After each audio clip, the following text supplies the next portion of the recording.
long and inspired life, Eugene M. Grant has been guided by the maxim that the arts enhance the intellect and nourish the spirit. The arts and the humanities, to me, are one of the great benefits of any philanthropic activity. The arts and the humanities, aren't they the expression of a society, of a civilization? His friends at Columbia Law School called him Golden Fingers for his dexterity at the piano, so it was a happy coincidence when, on a ski trip, he had a chance meeting with a piano student from the Royal Conservatory of Music in Toronto. Eugene proposed marriage to Emily on the ski slopes near Montreal the very next day.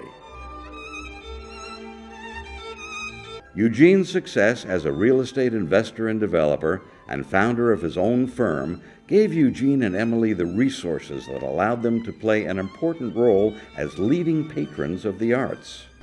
You have to have something to get you to jump out of bed in the morning, however slowly.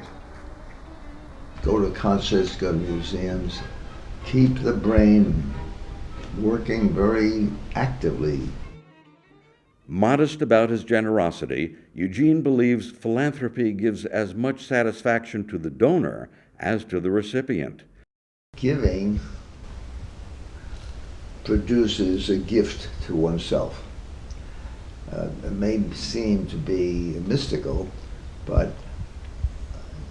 when you make a gift in one form or another in support of one of these pursuits, it comes back to you in many ways. A native New Yorker who grew up under the L in the neighborhood of Hell's Kitchen would become, in time, a leading benefactor of many of the Big Apple's cultural institutions, including the Metropolitan Opera, the Metropolitan Museum of Art, and the Jewish Museum.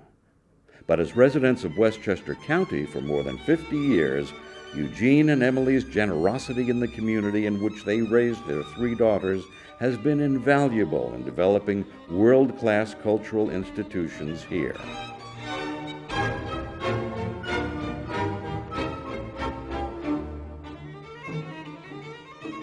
Government sometimes it has its ups and downs in its ability to contribute, and it is vital that we have citizens like Gene and others who are willing to really do the heavy lifting for arts and cultural communities. When I first became president, being called to the Grant's house and thinking, boy, these are tough questions Eugene's asking. I'm thinking, gosh, I'm a volunteer, what are we doing here?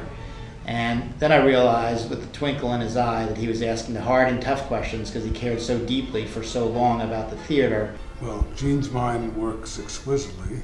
He is very intuitive, but what you see in front of the scenes is what you see behind the scenes. There's only one Gene. He asks tough questions. He's always a little bit ahead of the curve. He understands the importance of leadership.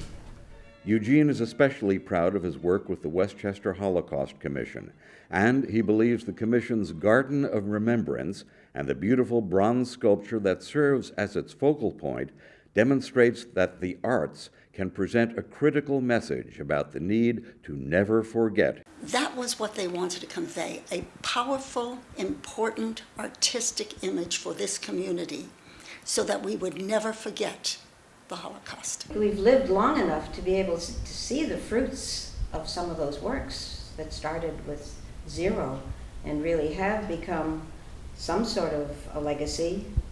And hopefully they will live on, just like Arts Westchester has created a situation that we never had in Westchester when we started our lives here. And it's beautiful. It's a reinforcement of the lesson you learn early, to count your blessings. But when you're lucky, you will have all the more reason to count.